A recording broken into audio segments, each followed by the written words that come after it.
right, hey guys, how you guys all doing? We are going to do some artwork this morning. We're creating fantasy landscapes from pictures off the internet. So give me a hot minute here. I just need to post the link to these videos. We don't get the link to the video until we actually go live. So let's do a quick mic check real quick here. Yeah, okay, that volume sounds pretty good. Maybe I'm a little quiet, but the music's quieter, so that should be safe. Let me see here. Click. I'm just grabbing the link here. I've got a few social media posts to do, and then we'll get started with continuing on these mountains that we've been building. So my name is Phil Kearney. I create role-playing games. I illustrate them. I publish them online, and I've just finished up the next adventure that the next thing that we were publishing for D&D 5e. It's an adventure for Eberron called Crystals of Avar. I'm currently going through packaging and post-production stuff. The PDF is actually done. I am thrilled about that. And press enter here, update this here. Hey, what's up, Gabby? Let's get my screens straightened out. Click. Cool. Okay, so anyone that thinks this stuff is cool, like, subscribe, hit the bell icon for notifications when we're live in the future. Here's a bunch of stuff that I've done for D&D. All these books have free previews, so they're full of my art and ideas. Check them out. And let's continue on with what we are doing today. So, hey, what's up? I am doing really well. I'm bright-eyed and bushy-tailed, still getting over the sick ick, but I'm happy with where I'm at. And speaking of being happy where I'm at, here is where we've gotten with our mountains. I spent some time yesterday just kind of thinking through how am I going to build these mountains, and I'm liking this structure that we have gotten. So I don't do these block type effects on mountains very much. This is a different method, a different type of texturing that's inspired by this one here. So I'm going to play with the light on these. We're still working through this. I'm going to probably play with the light around here a little bit, but I need to finish out structure down here, and I need to finish over here and over here. So we're going to use the same techniques that we've been using. I think I can remember how I was doing yesterday. So I'm going to add in a new layer here and get started with this. Jump, and then let's grab this, like, come on, baby. There we go. Click like that.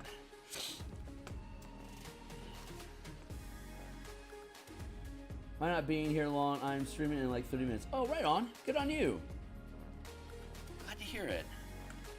Let's see. Yeah, I like how this texture is coming along. We were still trying to figure this out on Friday, and so I'm thankful for having had the opportunity to spend some time on this over the weekend for me to figure out how do I want to do this. So let's get back into that mode. How do I want to do this? Let's hit down the full strength. Let's grab a darker texture here. Let's work along the surface here. So we're just going to dot in some stuff like this, and then we're going to use the same eraser, and we'll use a larger eraser here and a lighter tone.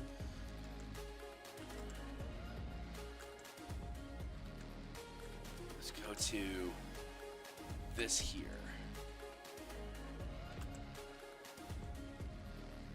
What's up? I'm reading chapters on Quickstone as campaign. Oh, good on. I'm glad you found the inspiration to get into that content. I know you were struggling with procrastination, but you can't fight the process. Nothing ever happens on the time frame that we want.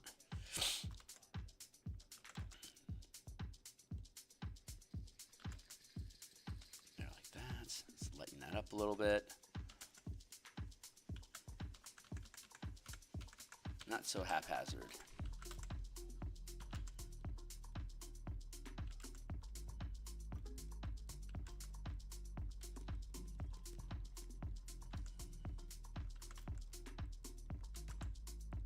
There we go. Now we're starting to find it.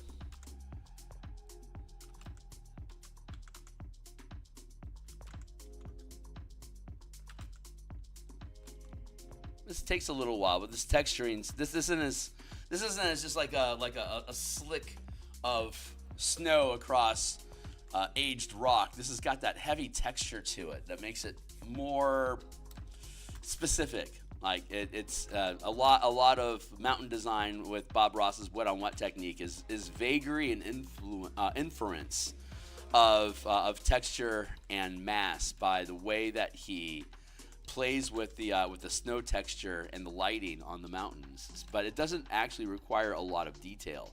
This mountain both has this really interesting steps feature, and there's no snow, so I don't get to conceal texture and topography on the terrain with a blanket of white that breaks now and again, creating false fissures.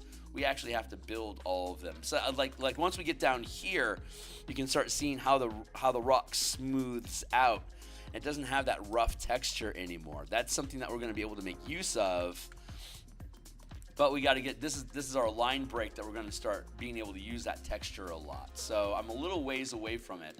It's going to take a while to get there. So let's add in some mass over here, thin that down a smidge, and then build that up. I love the process, so I'm not going to fight the technique. Part 2, opponent tried killing her only smash open. Hold on. Part 1, I kind of want to place to take an NPC from my homebrew world to figure out the place that she's on. She's an Earth Genocide who didn't even know she was on Earth. Oh, right on. A sparkling geodes like crystals growing on her skull. Wondering her head. What is it called? Oh, right on.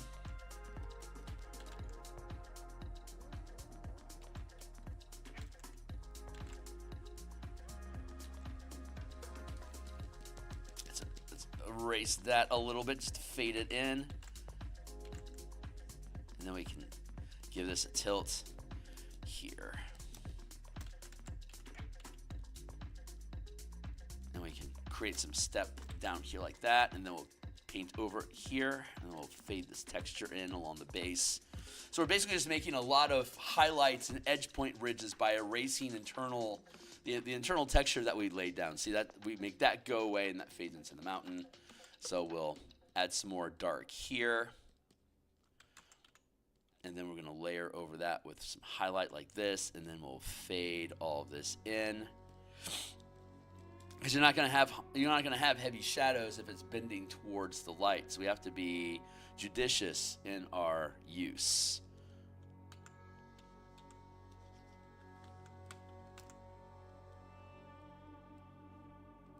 Like that.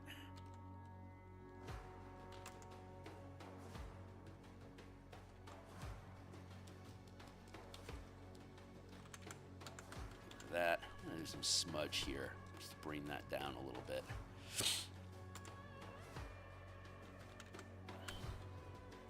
That's another layer on top of this. Give me a click, thank you.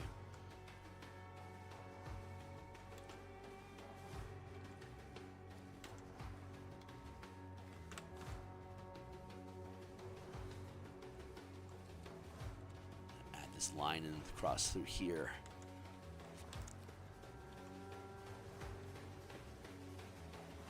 Oh, that's fun. Yeah, super cool. I love psionics and crystals and shit in D&D. I think that stuff's a lot of fun. It makes sense for an Earth genocide to have crystal incorporated into her body. I think that's a really cool idea. Well done.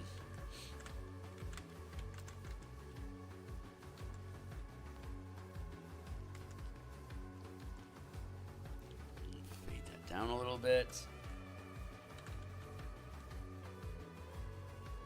Merge that down, and then we'll add another layer so we can just do a bunch of stacking here. Like that. Carve that in. Creates this space here.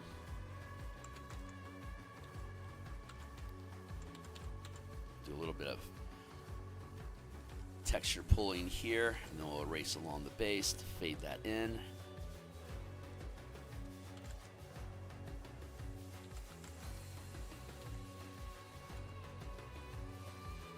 Erase that a smidge. Let's drop a line in here.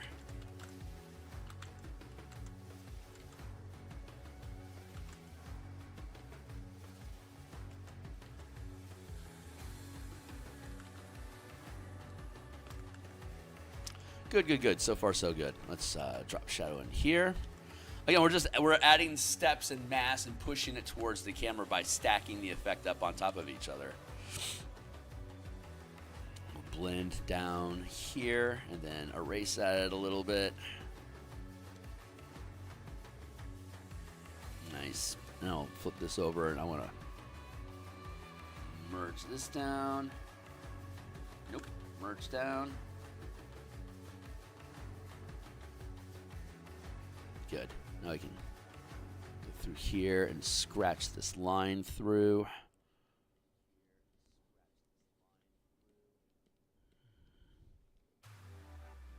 And another layer. I want to have this coming along here like that.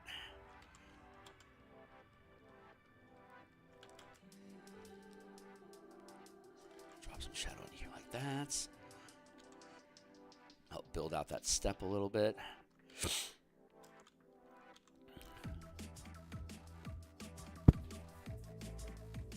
Yeah.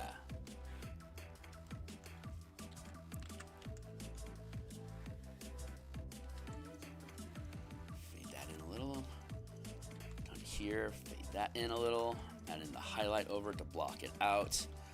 Add texture, push it down into a smudge. Erase the base to have the texture start to come through a little bit more. And we just continue adding mass to the mountain. Oh, I like these little lines we got going down in here. So we'll add that.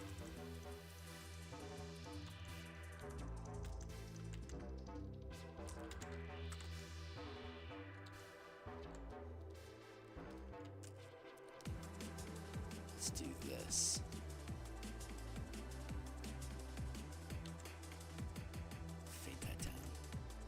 Here. And I guess I just mutter at my screen a lot while I'm doing this. Sorry, it could be more entertaining. I don't have.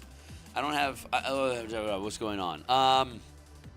I'll take a few moments at the end of the session, and crack open the completed PDF for the Eberron book that we've been building. Oh, it's Monday night. So on Mondays and Thursday nights, and then Saturday mornings, I do game design on stream instead of artwork. So I make a book, and then I illustrate the book, and then I publish it. So that's the workflow process that we do here on camera. And then I spend a lot of time doing like all the less visually stimulating stuff off stream. So like right now, I'm taking like monster tokens, putting them in a uniform 300 pixel square, and then saving that separately as an image file to then use in the combats throughout the adventure that we have. So like I'm doing packaging. It's production work. It's not artwork, so it's not nearly as interesting to watch. So I do that stuff off screen, which means I have a gap in production right now. I'm not actually producing any artwork that's going to be in any of my books at this moment. So I'm doing this palette cleanser of just doing landscape artwork because I love doing landscape artwork. So I'm just taking time and giving myself some love. Let's continue grabbing highlights here and drop those in. I want to actually create a mask like this and drag that through. You should in your Discord have a locked channel with stream times and schedules in it. You think so? Okay. I'll figure that out.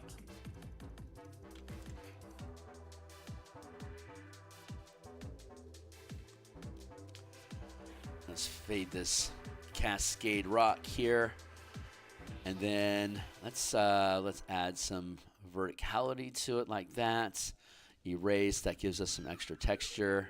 We can come back through here with strong highlights and drop that in here like that. Fade that in.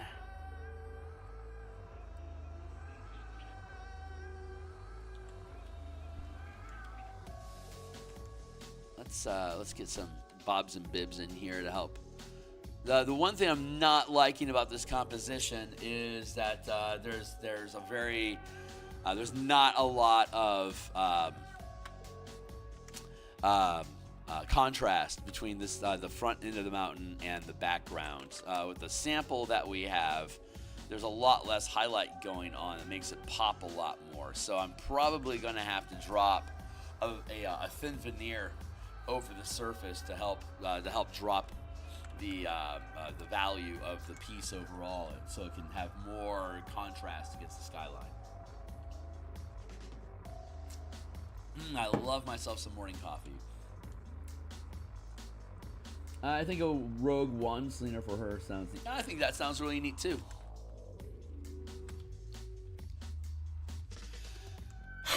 This is you're running Quickstone, right? So this is like an NPC that you're gonna drop into the community for the players to interact with. It's like a guide or something that you plan on setting up. Earth Genocide in Quickstone makes, I think, a lot of sense narratively. There it is. I always see that rock. There you are. All right, I'm really in the groove of this now. I can feel the piece.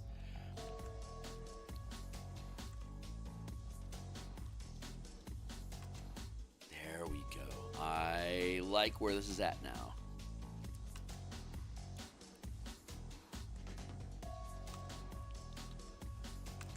Sometimes it's hard for me to connect with, especially during mountains. Mountains are very, very difficult for me because it's not. Again, this is a really a pretty significant challenge I decided to take on just for the lulls of trying it, and it's legit kicking my ass a little bit. But I'm happy with how it's coming along.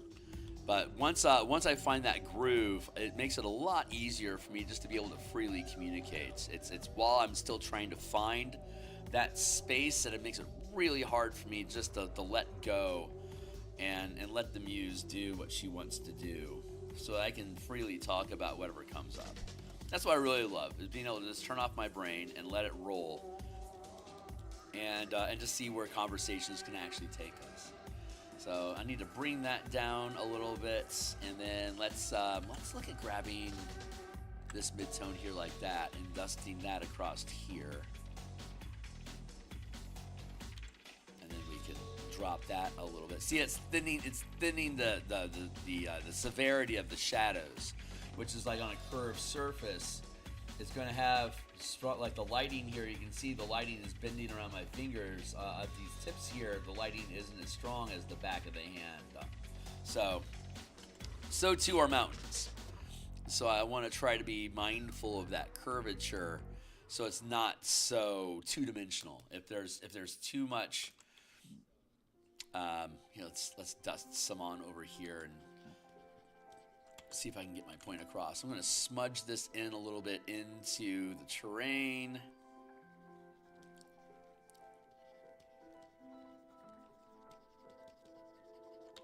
And then I can thin it down a little bit.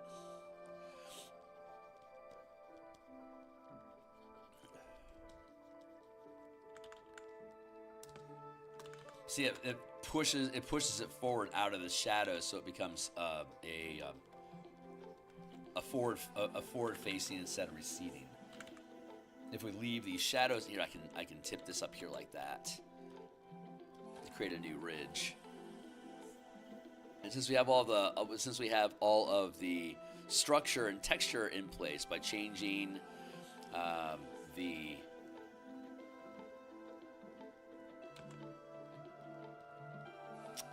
word I'm looking for is the value. By increasing the value or making it lighter, like brighter, lighter in color, it pushes it from the shadow out towards facing you. Fill in this gap here a little bit.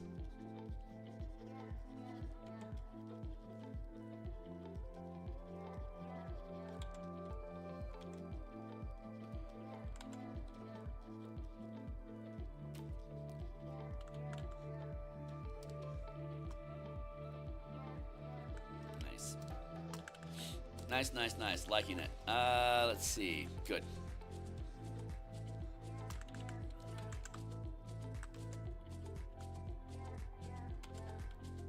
Same thing with shadow. I can take shadow here, and I can add to it, and that thickens that curve out a little bit more. Now I add the highlight over it and fade that in, and we're able to reshape the surface of the rock to basically bubble it out towards the camera.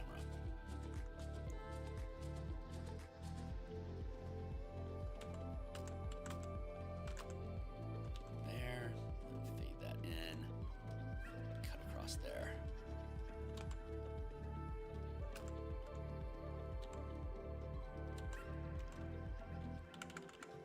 Nitpicking, I know, I'm nitpicking, but I love, it's the details, man. I love these details. They're so much fun to build these little nooks and crannies, and we're just having fun with the piece anyway. It's not like I'm on a timeline or anything with it. I'm just having fun. So we'll get back to serious production here in a couple weeks. But right now, I'm just enjoying the fact that I've completed a project. I'm still, like I said, I'm still packaging the assets. I had wanted to have it published by tomorrow, just to give myself a deadline. But again, I'm still packaging up everything, making sure all the maps are properly, like, easily placed in virtual tabletop, and doing all the alignment stuff and blah blah blah. Excuse. But it is very, very close to done. So I will show you guys the PDF at the end of the session, just so you guys can see what it's like. Let's grab that and pull that down.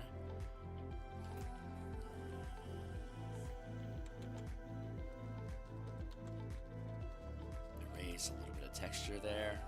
There we go.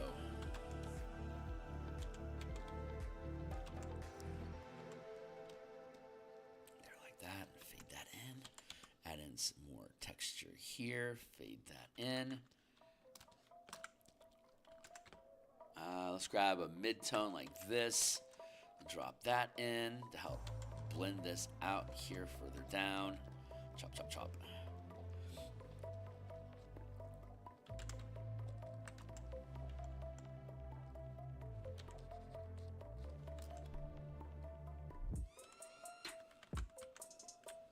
Add a new layer here real quick because I like this edge, but I don't like this hook. This chisel brush is super useful for doing this type of texturing, but its asymmetry sometimes requires a little additional attention to make sure it's not being weird.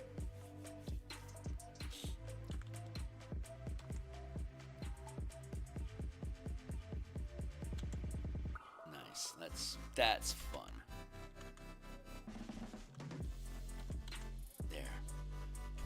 Down to create this neat little texturing slope effect.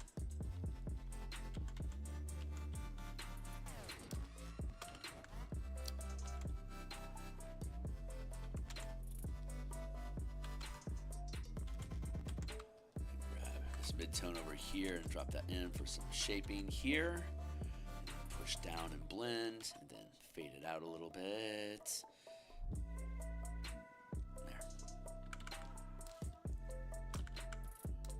Here, keep adding some mass. Let's add this across here and then fade that in. Good. Grab all that, and we're going to merge that all together into a single texture block. Let's pull back. There and there. Yeah, let's merge that down. That's safe to merge down. There. Layering, again, we're literally adding layers onto the shape to push and bulge out where the angles of it are at. So I think I want to put a line in across here.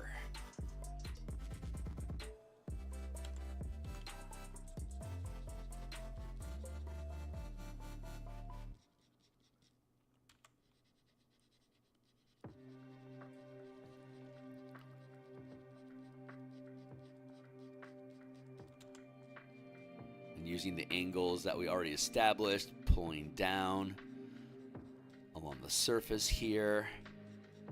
And again, we're using the same brush for both our adding and erasing the pigment from the canvas.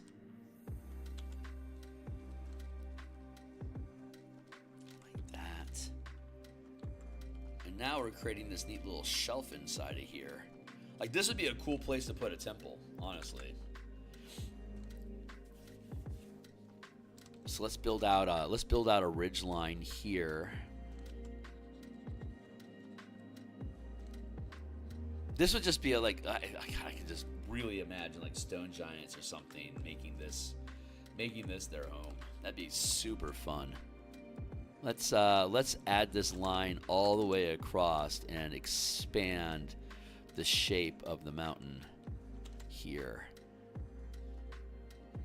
to add, like, to really add three-dimensionality to this step. Let's make a ridge here like that, and then have that push in here like that, so that we can again keep building out this shape. And we'll take the same angle to help pull this down to blend it into the terrain, and then again the eraser at a perpendicular angle. That's good established. So let's add a new layer so I can leave that backdrop here as our border.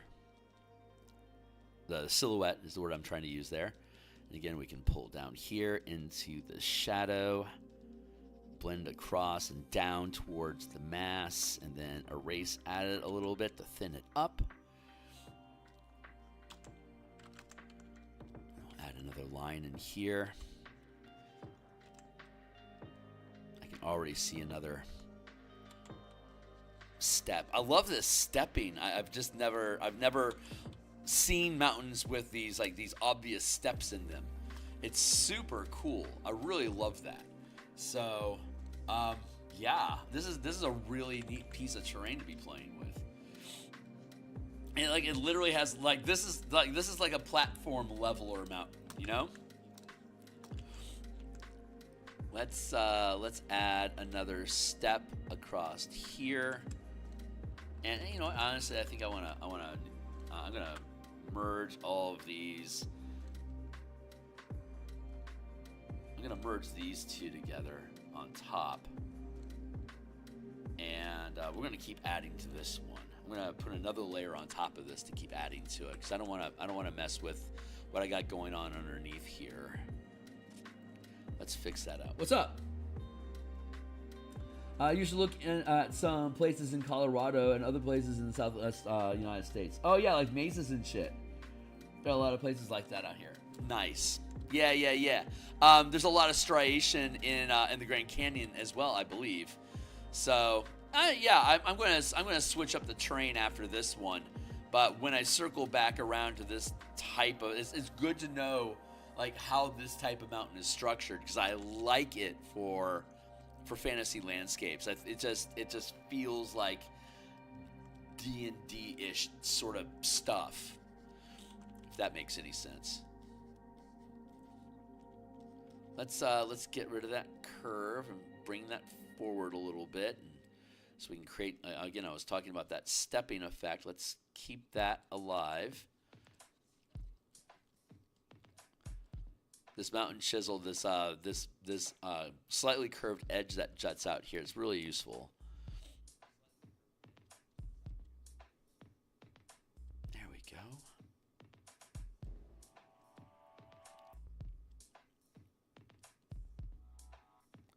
So we've been on Mondays, Thursday, and Saturdays, we've been doing game design, and for a number of weeks, Mondays and Thursdays have been designing the Spelljammer Eberron campaign that I'm going to run on my Discord server.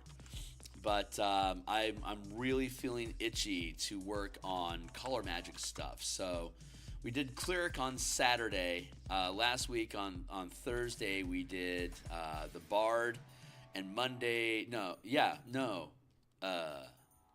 then Saturday. Last week, we did the Barbarian. So I'm going to probably continue with the color mana system updates. And we'll work on the Druid tonight, like around 9:30 Eastern time. Is when I intend to be on stream. And we'll be on stream for a few hours. We'll probably get through the druid. And if we do, then we'll get into the fighter. And then on Thursday, if we can get druid and fighter done tonight, then Thursday we'll... Hold on, let me back off real quick and make sure I like how this is looking. So far, so good. So what? There. I'm going to merge this down, again, to keep things from sprawling too hard, but also to prevent trouble. So I can add in a new layer. I'm going to come in across here like this. We're going to erase down here at the base. I'm going to pull on that a little bit. And I'm going to reduce the lighting here a little bit so that we get curve.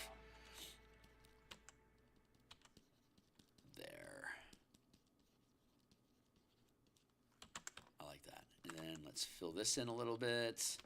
Get rid of that severe shadow. This forward facing.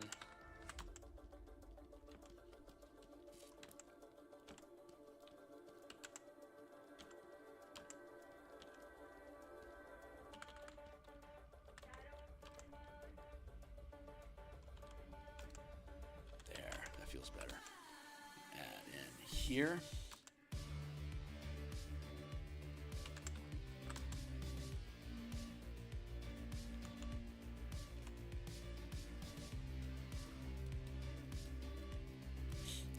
Texture a little bit. Good. And I think I need a little more, a little bit more contrast in these pits here, like just along the edge of a new outcropping. I think I want to deepen the shadows a little bit to help add a little more curve. So I'm just going to blend them in a little bit though.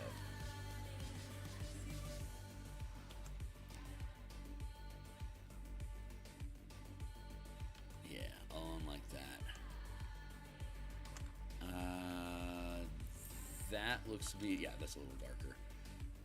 Perfect.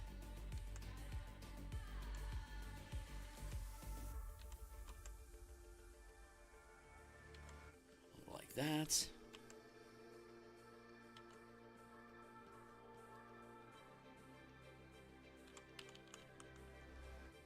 Erase there.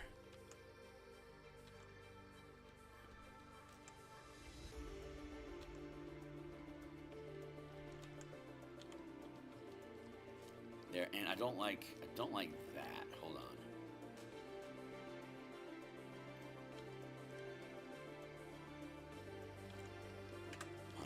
Let's get rid of this slopey, curvy thing here. Let's just cut into you completely.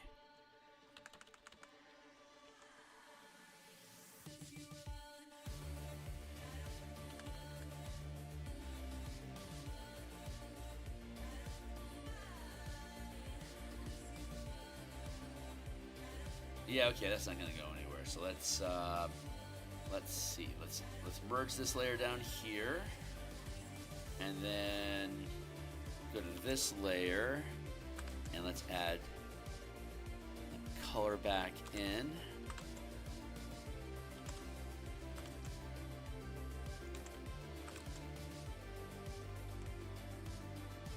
Erase that a little bit, and then color back in. Okay, that feels good. We can merge that down. Merge. Good. And now let's add another layer on top. It's all about the layering. A lot of pieces. And even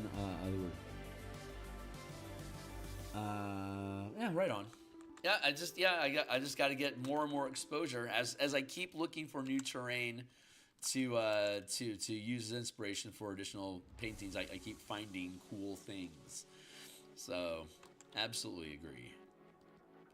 Let's bring that erase down to, say, 30%. How are we doing on time? 7:15?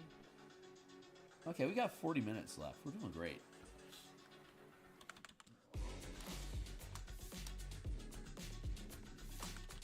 Yeah, we'll finish over here and we'll start working on the other side. We'll have time for that today.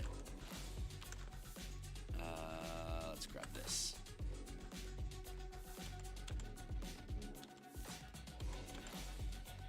Push that up in here.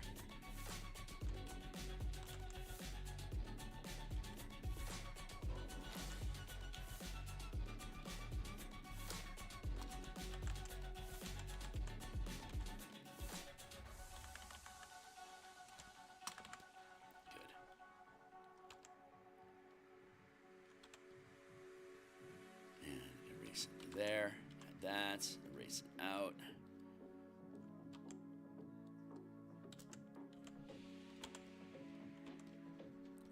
Erase, erase, erase.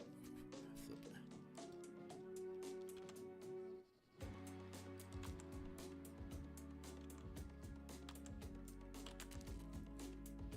There, like that. Add this in. There we go. So far, so good. Pretty happy with this. Let's add a little more. Let's see if I can get some more contrast into here. Create that out. We're just making, like I said, we're just making endless steps in a step-like mountain.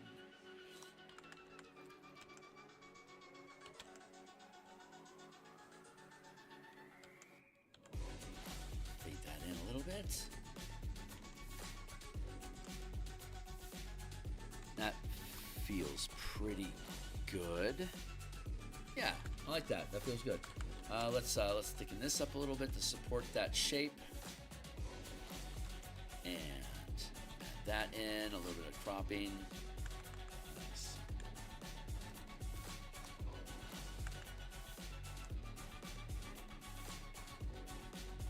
And let's merge that down and then add another layer in on top of it. I want to have a little bit more distinguished detail inside of here.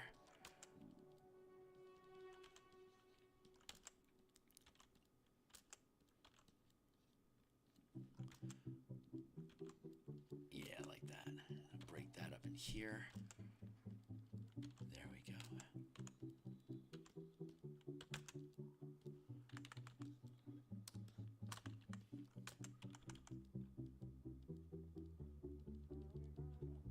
Add some mass up in here.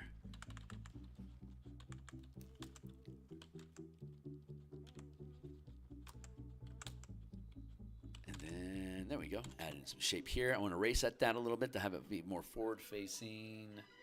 Good. And we're going to merge that down. And so I add some mass. I merge it down. I add another layer on. So I'm just like, it's like stacking clay.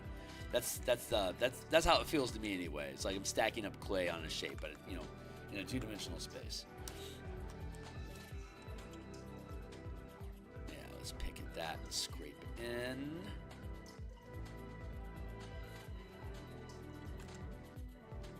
Add that line.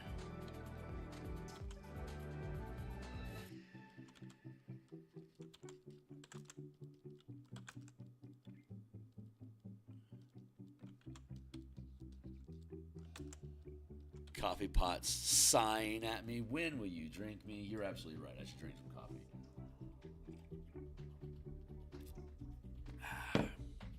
So yeah, I do artwork like this. Well, like this and other stuff. I like doing a mix of landscapes, creatures, items, character art. Just whatever it is that the book calls for, whatever page it is that we're working on.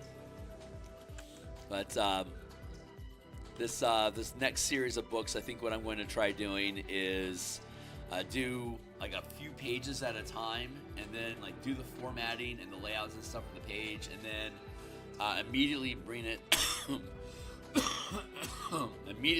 into Photoshop and start building the pages immediately. Usually, what I've done in the past was I'd write the entire book.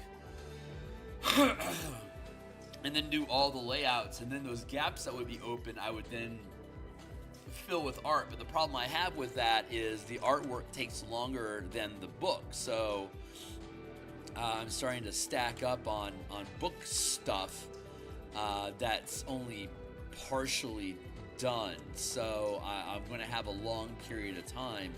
If I wait until like the Bashing campaign book is finished before I start doing artwork for it, I won't be doing artwork for that book for like 6 months.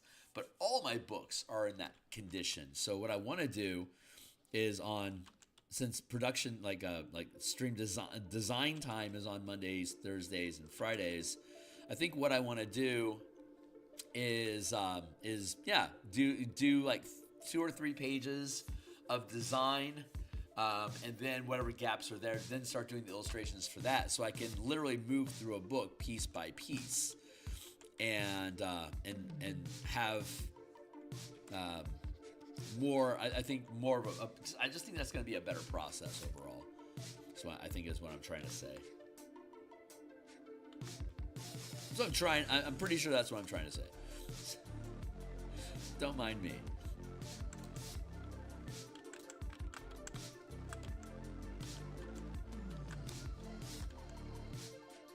So we're gonna try that and see how it shakes out. Ultimately, what's gonna happen is when I stop, I build these flagship books that are like 50 to 110 pages in size that have just like shitloads of mechanics on how to change like how you're playing D&D 5e, like adding a new system of rules, like new subsystems and stuff to make new procedures out of stuff that you can do in your games. And so there are these broad stroke ideas, like here's a ton of stuff on that specific topic, but once I get those things done, I can start adding small little pieces, like 10, 15 page pieces, like here's that huge idea and here's a small specific example of that, like the kaiju mecha stuff that we're doing right now is an extraction of the shipbuilding mechanics we have for our Spelljammer book. So we can take an aspect of one of these other books and then build something more specific from it, or like a slice from it, and then detail that slice. And those will be smaller, faster books that I can probably end up publishing on my Patreon instead of on DMsGuild. It's faster to publish things on Patreon than it is for DMsGuild. And it can be, again, like you can like check, here's the free preview to this book, now here's a bunch of expansion ideas to that to add to the ideas. If that makes sense. Words are escaping me a little bit here. But right, so once I get done with all these bigger books that are full of the broad ideas, it doesn't, like, I'll be able to like make maybe like a PDF each week, like a 4 or 5 page PDF each week of like Dimir specifically, like House Dimir in Ravnica, or like Strixhaven Bastions would be easy for me to crack out, but not necessarily worth my time publishing on DMsGuild because it's such a small, hyper specific, like super hyper niche, very narrow focused, specialized products don't do well on DMsGuild because DMsGuild's generally going to, it has decreased viewership in general since the dispersion of the decentralization of 5e power in the RPG alignment shift of 2023 2024.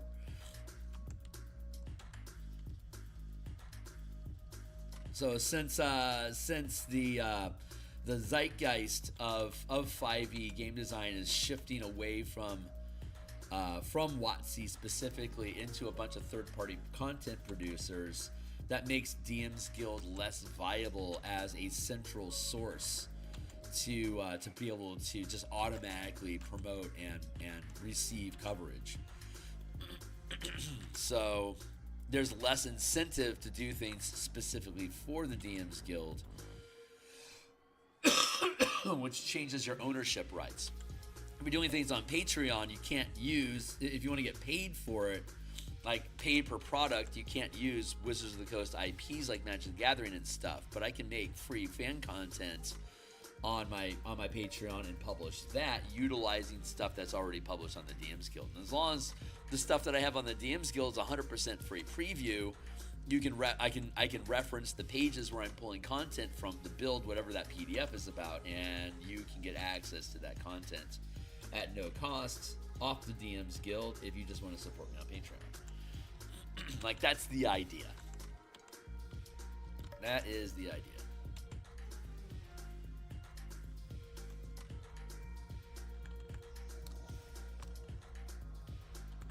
Good. I like where this is at. I'm gonna drag, smudge and drag, and then erase a little bit more here. So yeah, tonight we'll be back. We're going to be converting druids into the color mana system. The druid base class, as well as the subclasses that are published in the 2024 Player's Handbook. That's what we're focusing on right now, to have the base conversions of spellcasters. revise for 2024, and then we can then further iterate from there with martial powers, spell point warlocks, spell point artificers. There's a lot of fun stuff that we're going to be able to dive into once we get the core mechanics updated. There's also new spells in 2024, and playing with durations and concentration for 2024 spells. That's a lot of fun to mess around with, which we're getting into on the streams. Let's thicken that up. There we go. And then erase that a little bit to keep the texture in play. There we go.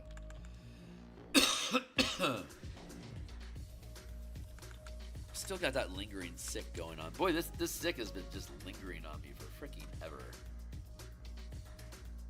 What is this line all about here?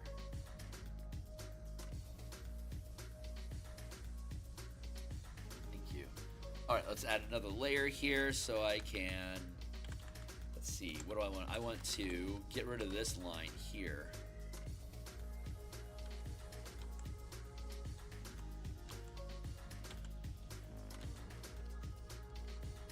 There we go.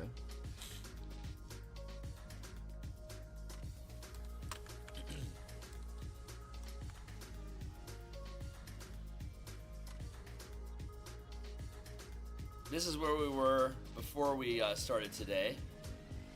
And oh no, this is where we started today, and here's what we've added in, and now we're adding in more on top of it here. It's a slow building process, but again, I'm not in a hurry. I just want to. I'm exploring this new texturing idea, and this is a very different type of topography in mountains than I'm used to illustrating. So I'm learning here. This is you're watching Phil learn. So cheers, guys.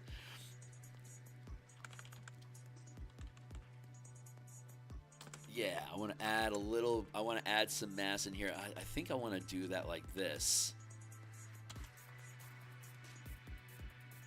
Will you make a version of your Spelljammer rules for 5.5 or make like a... I've already updated it for 5.5. I did that 3 months ago, 2 months ago. It's been updated. I want to change the spell casting mechanic. I think the spell amplification... The way that the spell amplification rules right now kind of assume you're not going to use spelljammers to amplify fireballs and stuff like that to consume cities. But it was pointed out to me on Reddit recently that it's a bad idea to just assume gentleman's agreement to not use magic destroying the world and instead calibrate your variant rules with how people will abuse it, and if WotC went about that approach a little bit more themselves, the system would probably be a little bit more coherent. So I'm taking that suggestion, and probably next week I'm going to be updating the spellcasting section again, and converting it to use mechanics from the circle magic that's now in Forgotten Realms. Forgotten Realms allows a number of people to contribute spell slots as a group to build the power of a spell, to amplify it, if you would, into different effects using different spell slots. So I'm going to duplicate that effect, but instead of requiring multiple characters, you can dump multiple spell slots yourself into the spell while you're channeling it through the Spelljammer chair. So I'm probably going to need to revise like 3 or 4 pages. I don't think it's gonna require major surgery, but I do need to build it out, and that is a big priority for me. So as soon as I'm actually done and published the Eberron adventure, that will be my primary focus, and that should be done like in a week or 2, and then I'll be able to look. And if assuming I don't need to change any artwork, it'll just be good to go, and I'll publish it. And then we'll move on to other things. But I couldn't deny that the argument had merit, that I was trusting that people wouldn't abuse the system, and I could instead build it so that it can't be abused.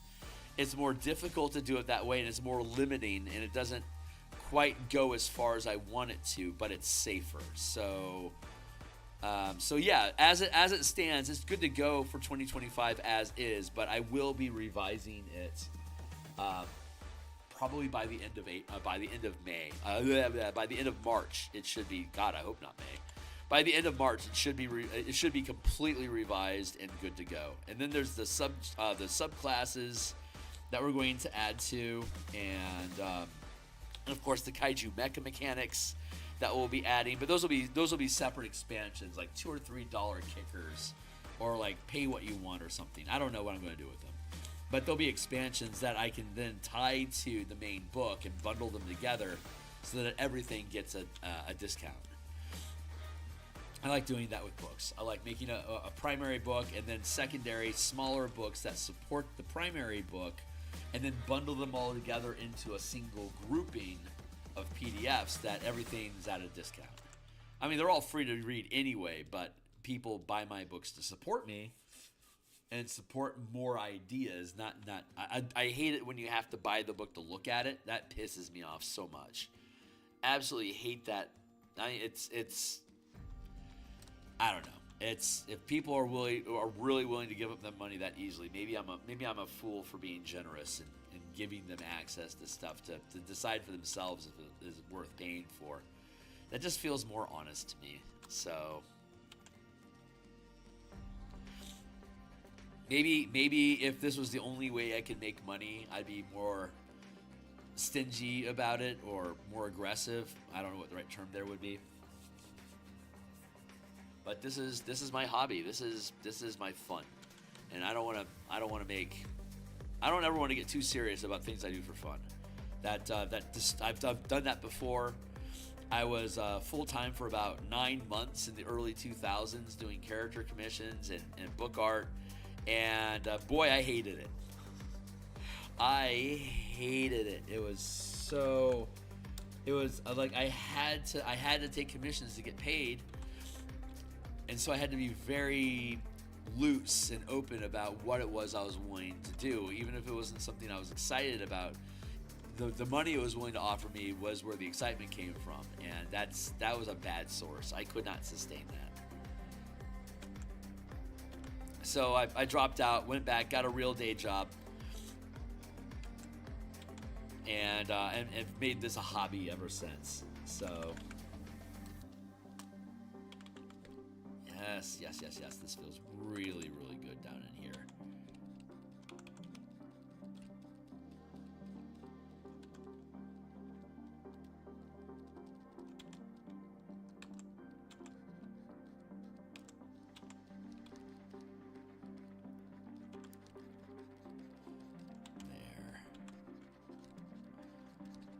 There. That feels pretty good.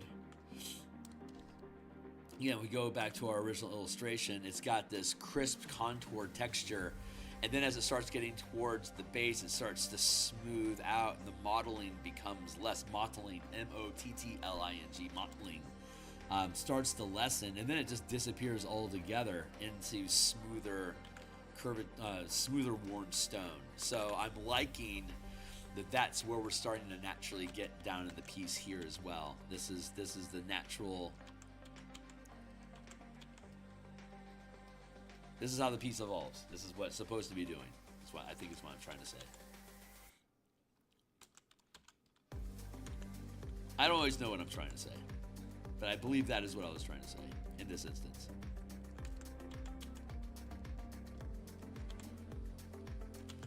Carve that up a little bit to soften it, smooth this in, keep some of that texture in play. I've got 20 minutes left, right? Is that right? It's 7:35. Yeah, I've got 20 minutes left this morning. So we're doing great. We're going to come back and we're going to keep working on this tomorrow. Tomorrow we should finish the mountain and start getting into the lowlands and then into the forest, the water line, and then we'll play with. I'm not sure where we're going to go from there, but we're going to keep playing with this thing and figure out what we're going to do with it. It's going to become something. I don't know what it's going to become, but it's going to become something.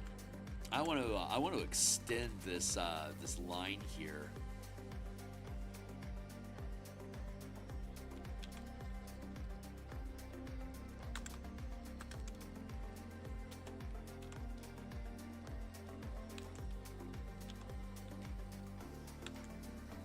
man, that feels really good.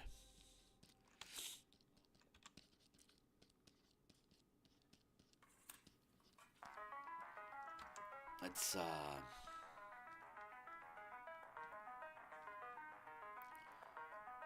there. Let's merge these down. And again, building up on top of that, grabbing our highlights. And we're going to reduce the size of our brush a little bit here.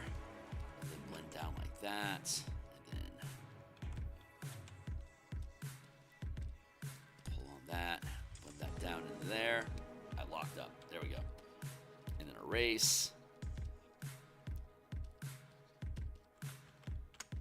Let's save real quick because it's been a little while.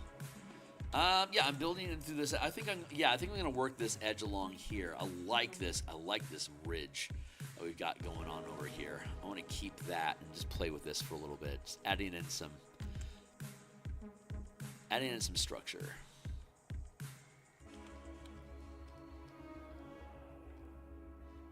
Good.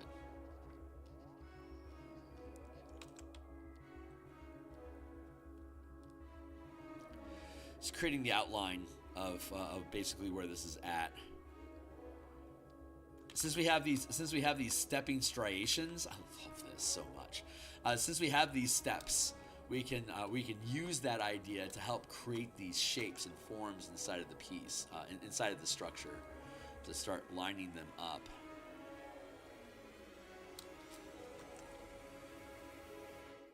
Like that, like literally like stairway.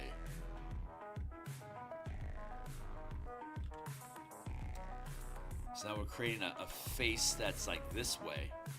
Now we got a face that's like this way. Let's add another layer on top of this so I can further break it down.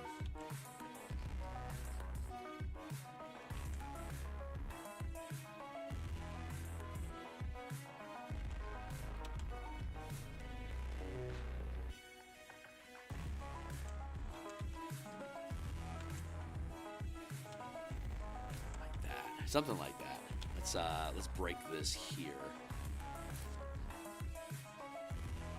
Oh hell yeah! I love this shape. This is so fun. Let's break that in here. Build that up like that. We can pull on this here. Start bringing these down. We'll merge that down here.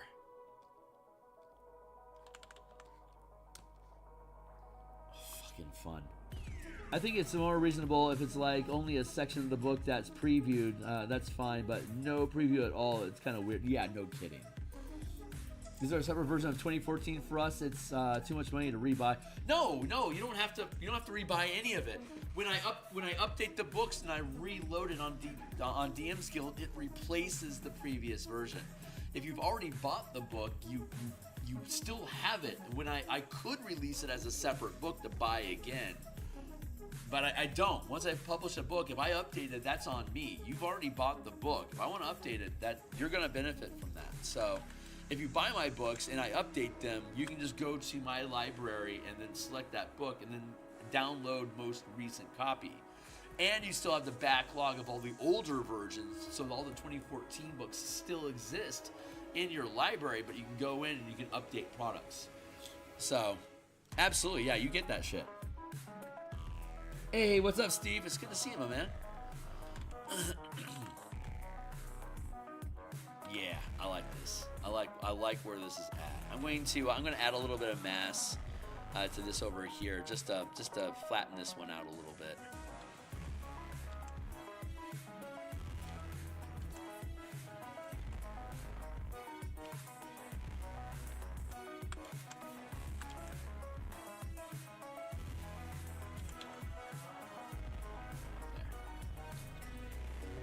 I think what I'm going to end up doing is probably building a temple of some sort.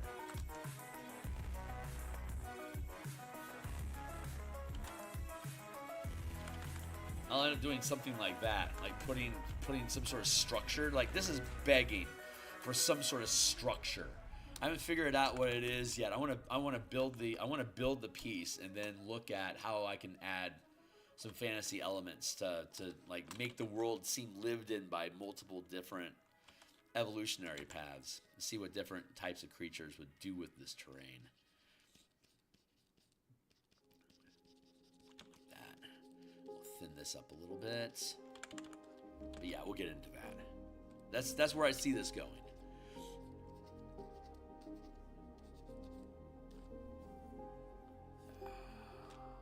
All right, let's add another layer. Steve, how you doing today?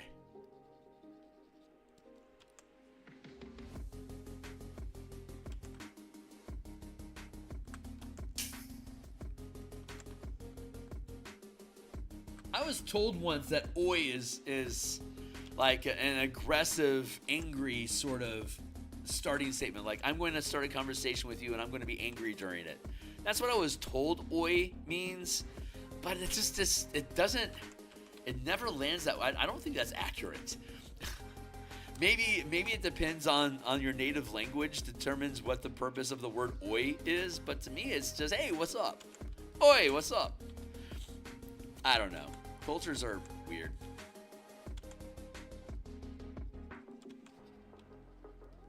Like sign language, for instance. You would think that like sign language and Braille would be a great opportunity to have like a universal language. I get, I don't know. Different languages are structured so differently. Maybe that would be difficult to do. I'm no, is that entomologist? No, that's probably insects. I don't know. Whatever the science of language is. I'm sure I'm completely out of pocket in this conversation, so never mind.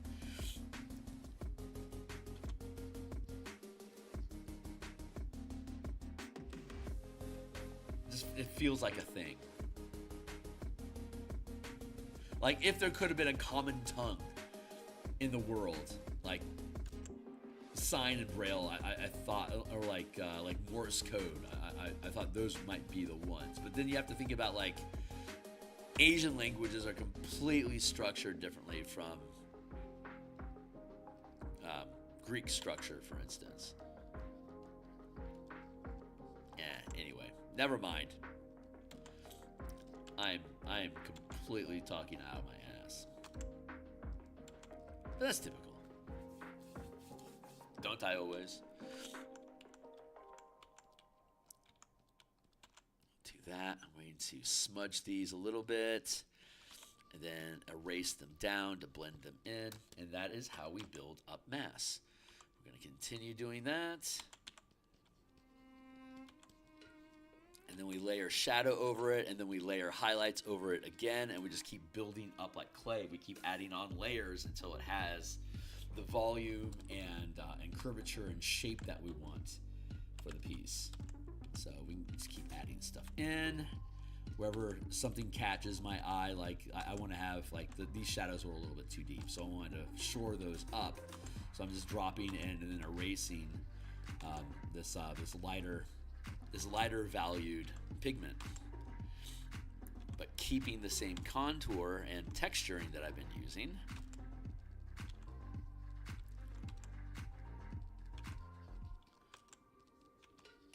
So it reduces the contrast, but increases the amount of texture noise.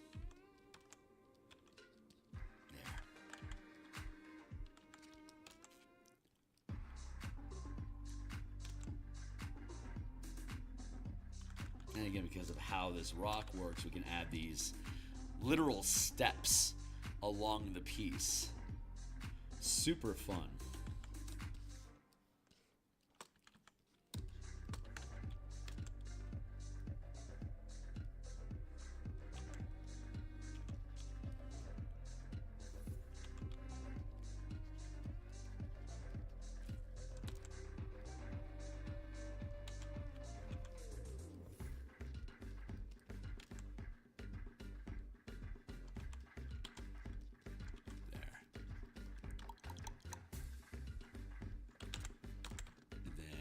This here, and on a separate layer, we're going to create the shadow of that ridge line.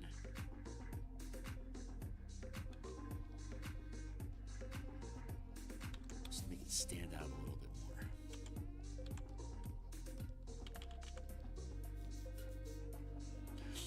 Cool. And then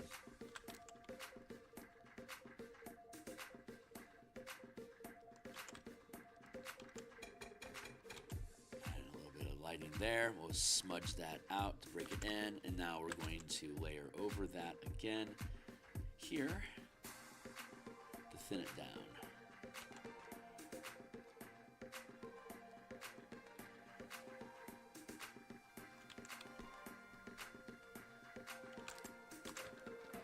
There, and now we have another step here, so I want to create another under layer here. Curves around like that.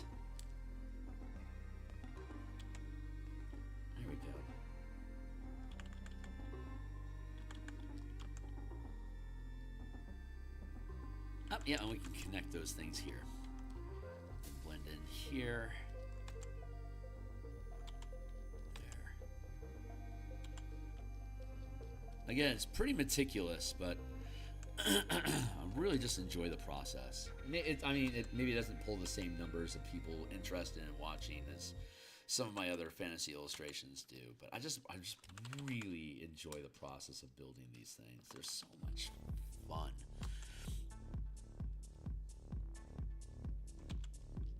So much fun to do these.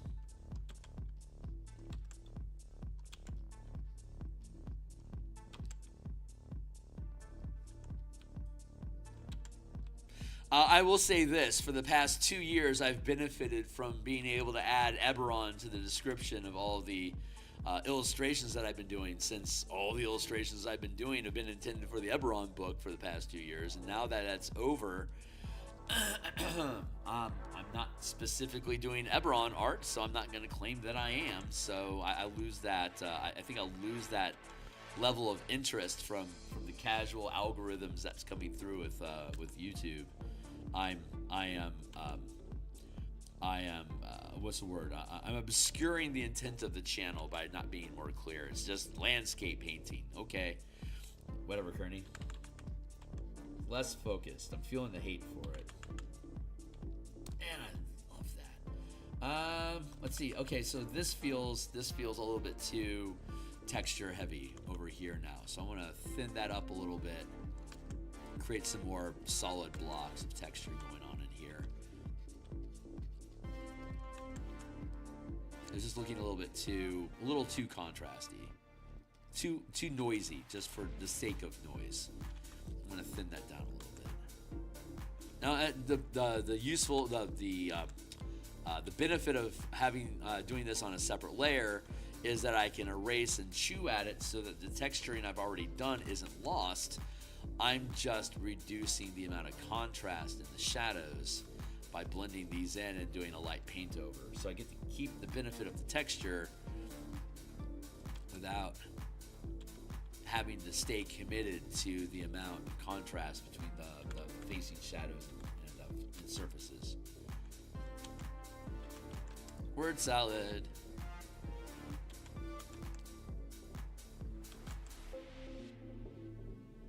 Let's do that.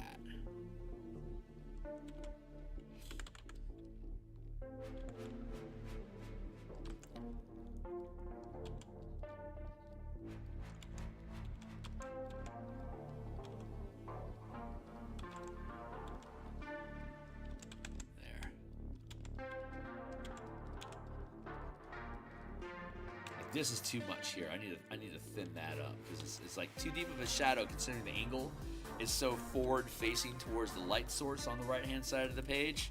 It's too much shadow. It's like where's that dark coming from at this angle? It implies like a sharp ridge like this. You can see on my hand over on this side there's this highlight, and over here, well, you're getting some reflection off of my monitor, but it's darker. So these sharp ridge lines imply like this like spoked surface, and that's not what's happening. So I have to thin up these shadows to remove that false terrain. Words are a little difficult sometimes. Hopefully I'm getting my point across.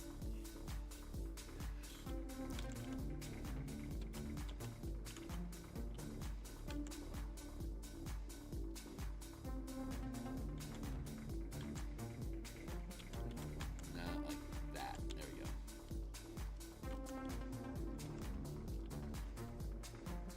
There, that's a lot better.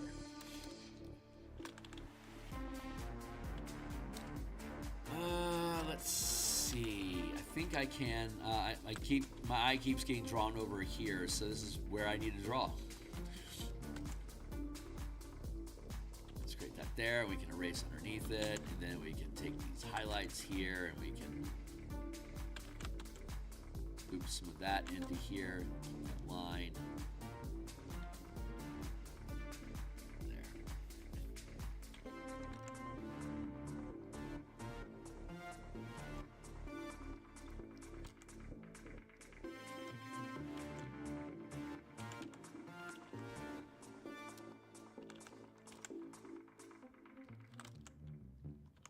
Let's do a little bit of this. Let's bring that forward a little bit.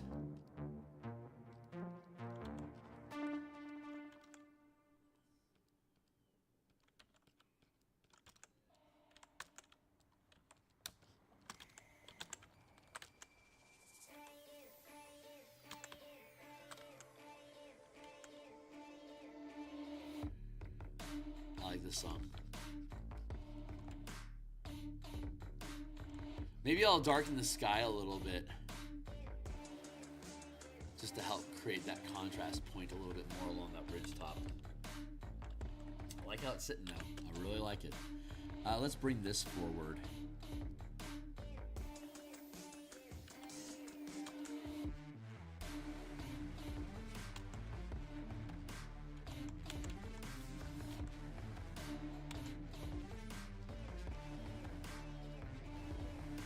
Go, and then we'll erase and fade that in. Very rough.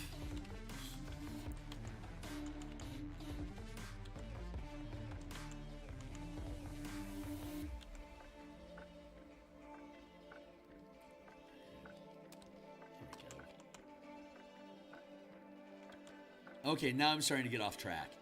We'll come back and we're gonna work on this side on tomorrow.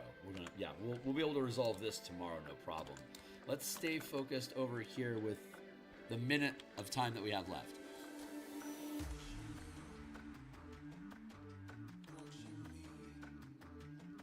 That feels really good. Merge down. Let's merge this down to keep our world simple.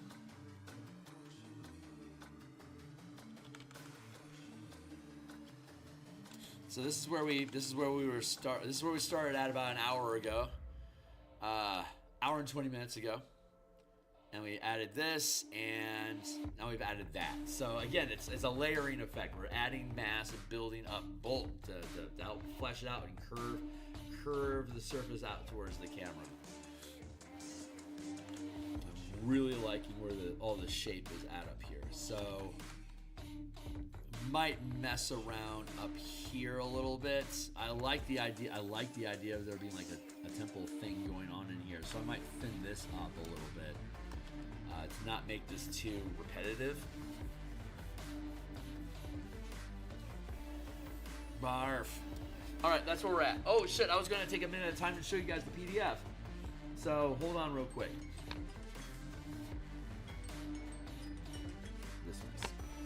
I'm gonna hit save here real fast, and then let's jump into our folders. Let's go to crystals, and then we'll go to final.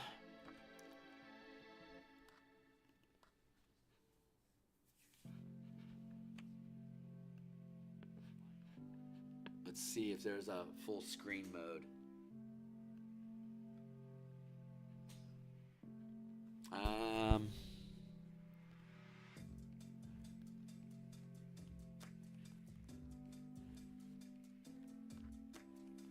I know there's a mode. Read mode. Nope.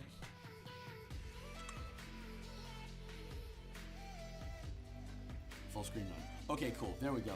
I don't think you're gonna see all of this because I don't think YouTube uses the full monitor area that I provide.